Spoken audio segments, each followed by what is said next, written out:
Hornbarger, Chief Investment Officer with Benjamin F. Edwards. And there are a lot of things to be worried about right now, and the stock market certainly reflects that. While recessions are dated after the fact, we feel there are enough indicators to reasonably conclude that we are currently in one.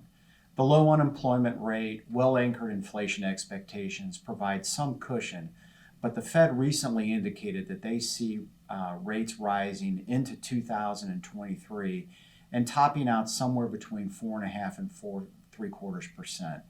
We would like to see the Fed at some point exercise some patience and pause to see how the rate increases already in place impact the economy and markets, but we'll have to see if that comes to fruition. There are some signs, in our opinion, that inflation is peaking, which is different than inflation coming down. Commodity prices have generally weakened, financial conditions have tightened outside of what the Fed is doing, and energy prices have declined. We look for the rate of inflation to slowly recede in the months ahead. In terms of the stock market, we would suggest that despite the extreme weakness we've seen year to date, we are not confident we have seen the lows yet. And that's based on several factors. The tendency for markets to overshoot fundamentals in both directions, the very poor tone of recent sessions. We see a revaluation of equity prices considering higher bond yields and lower expected earnings. And we haven't seen a spike yet in the so-called fear indicator, or the VIX, the volatility index.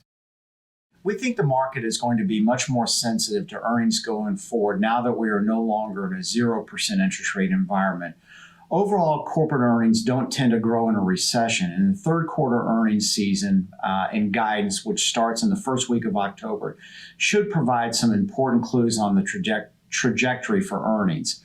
Trailing four-quarter earnings are $205 a share for the S&P 500, and forward estimates are coming down, currently in that $220 to $230 per share range. If you put a 15 multiple on a $220 earnings number for the S&P 500, that results in a level around 3,300. We think 3,200 to 3,300 is a reasonable lower bound for stocks, assuming that the Fed doesn't make a policy mistake. That represents roughly about another 10% or so downside decline from here. Thinking about a bear market, in our opinion, there are four stages to a bear market: recognition, panic, stabilization, and anticipation or recovery. We believe we are still in the panic stage. While it's difficult, a core characteristic of a good investor is remaining resistant to panic. And we would recommend avoiding trying to time this market, since many bear markets feature sharp rallies. Make sure your portfolio is adequately diversified. Take another look at fixed income. Fixed income yields, particularly in the short and intermediate part of the yield curve, are at levels that we haven't seen in more than a decade. Look outside large cap U.S. stocks. Many areas of the market, small and mid cap, international emerging markets, are trading well below historical averages on a valuation basis.